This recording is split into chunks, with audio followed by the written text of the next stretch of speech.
నువ్వు కావాలని మేము తెచ్చి కోరుకున్న ఆశలమందరం కూడి మా కుటుంబాలు మా చుట్టాలు మా పక్కాలు ఉన్న కాడ మేము అందరికీ ఫోన్లు చేసుకుంటూ నీకు రేవంత్ అన్న నువ్వు పై స్థాయిలో ఉంటే మమ్మల్ని గుర్తిస్తామని నిన్ను గెలిపించుకున్నాము. ఇప్పుడు మమ్మల్ని ఎందుకు గుర్తించట్లేదు? మాకు ఏడ్స్ టార్గెట్ల గురించి చాలా మంది ఆచారాలు చనిపోతూ ఉన్నారు. దయచేసి మీరు మమ్మల్ని గుర్తించుతారని మిమ్మల్ని మేము పైకి తీసుకొస్తే మమ్మల్ని గుర్తించడం కాదు, మమ్మల్ని ఇంకా కింది స్థాయికే తీసుకొచ్చారు.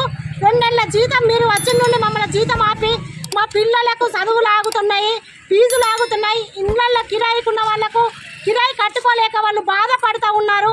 దయచేసి అన్న రేవంత్ అన్న మమ్మల్ని గుర్తించి మా బాధలేంటిదో అర్థం చేసుకొని తొందరగా తక్షణమే జీతాలు వేయాలని కోరుకుంటున్నాను. మా ఆశా వర్కర్లు రాష్ట్ర వ్యాప్తంగా అన్ని జిల్లాలలో ఈరోజు ధర్నా కలెక్టర్ ఆఫీస్ ముందు ధర్నా చేసే ఉద్దేశం ఏంటంటే మాకు రెండు నెలలు అయిపోయి ఇప్పుడు 10 రోజులైతే 3 నెలలు కావస్తుంది. ఈ 3 నెలల పొద్దు నుండి కూడా మాకు జీతం అనేది వేయట్లేదు. మరి మా ఖర్చులు మా ఇంటి పరిస్థితులు మాకు జీతం లేకుండా మేము ఎట్లా పని చేయాలని చెప్పి అడుగుతున్నాము. మాకు వచ్చేటువంటి ఇప్పుడు ఇచ్చేటువంటి ఈ 3 నెలల జీతము ఎమ్మటే ఇవ్వనట్ల ఏది ఉంటే మేము తర్వాత ఈ పనులు బంద్ చేసి కూర్చోవాల్సి వస్తుందని హెచ్చరిస్తున్నాము.